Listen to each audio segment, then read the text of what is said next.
VIP. Hey Jamie, JT, it's about time to get back hot again. Come on, boy, it's time to learn the causes and effects of the game of basketball.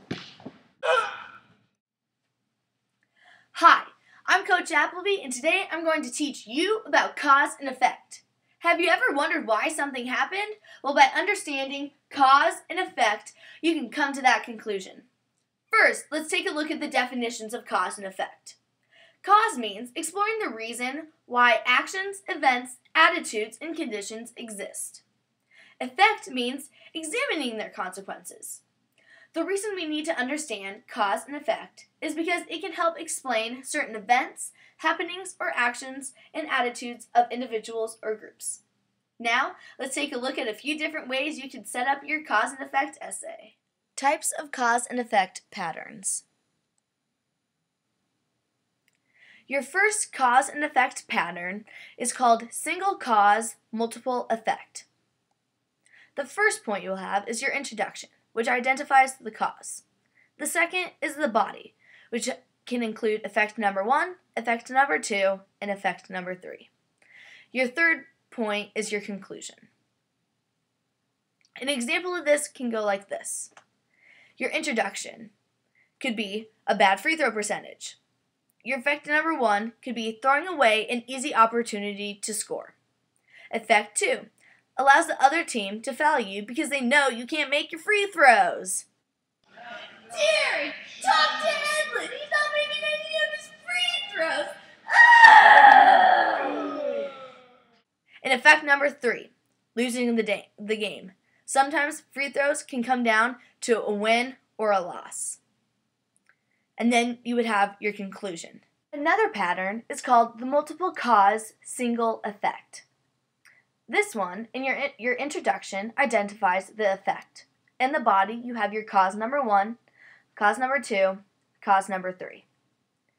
And last but not least, you have your conclusion.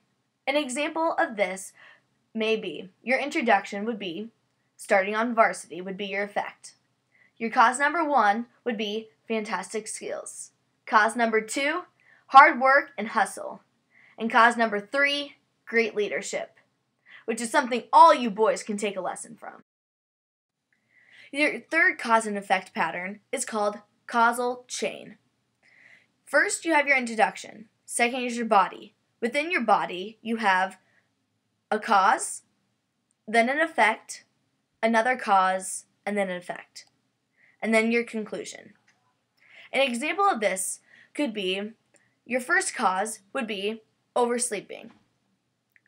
The first effect would be missing morning practice.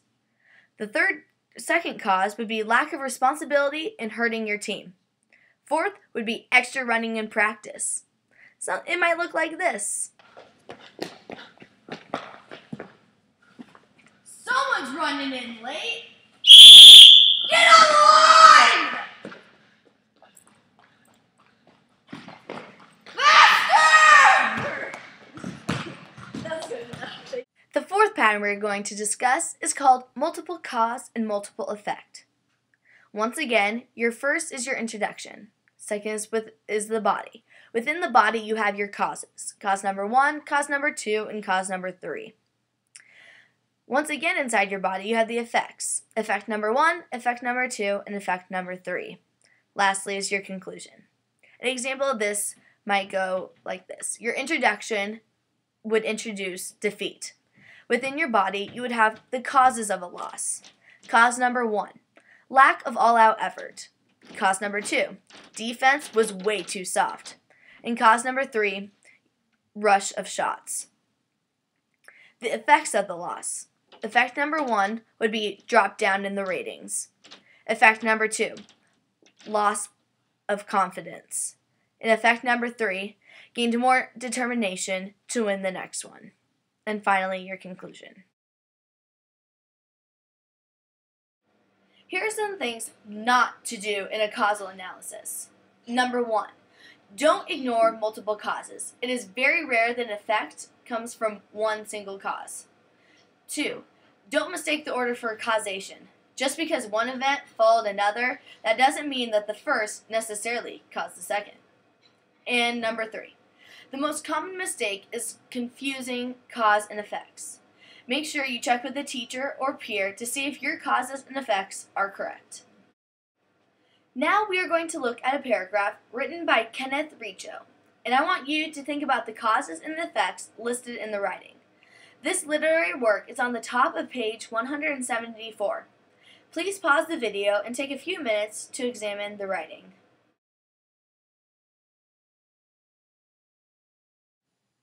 Now that you're done reading, we are going to go over what you found. I'm assuming all of you found out that overeating was the cause of this short essay. The effects are establishing a lifetime overeating habit, experiencing a sort of gratification later on as he cleans up all too many plates, easy availability of food will be a constant temptation, psychological factors, nervousness, boredom, loneliness, insecurity, overall discontent with life, and a dislike of exercise is another effect. And last but not least, the symptom of psychological surrender. If you got all 5 of those effects, congratulations. Pat yourselves on the back. Now that you've seen someone else's causal analysis, here are a few steps to writing your own. You need to start off by making a plan. 1. Identify your key topic. 2. Identify your audience and your purpose. And 3. Decide if you are more interested in causes, effects, or both.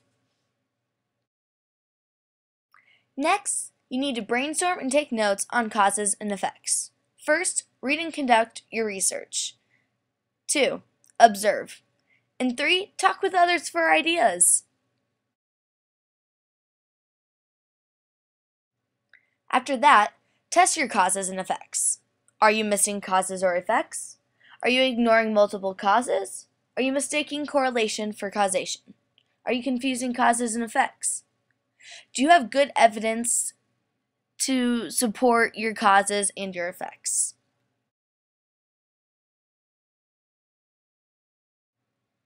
After that, identify your most appropriate pattern, whether that be single cause, multiple effects, single effect, multiple cause, causal chain, or multiple causes, multiple effects. Once you've done that, create a table that organizes your causes and your effects. You can now decide on a focus. Create a rough outline of the pattern of cause and effect you have chosen. Now here comes the tough part. Write a rough draft. First, your intro, which introduces your topic, reasons for analysis, focus on cause and effect. 2. Write your body, which provides your causes and effects that follow the pattern. And lastly, 3. Your conclusion. Evaluate importance of cause and effect. Last but not least, revise. Get a peer review, test your analysis, read more if needed, and talk over with others. Does your focus on cause and effect fit the purpose and facts? Add any missing cause and effect detail or evidence. Then cut. Then evaluate your accuracy of your pattern and test your organization. Lastly, test ethics. I'm glad you all know now what it takes to write an effective cause and effect essay. Now think about these discussion questions the next time you write your cause and effect essay.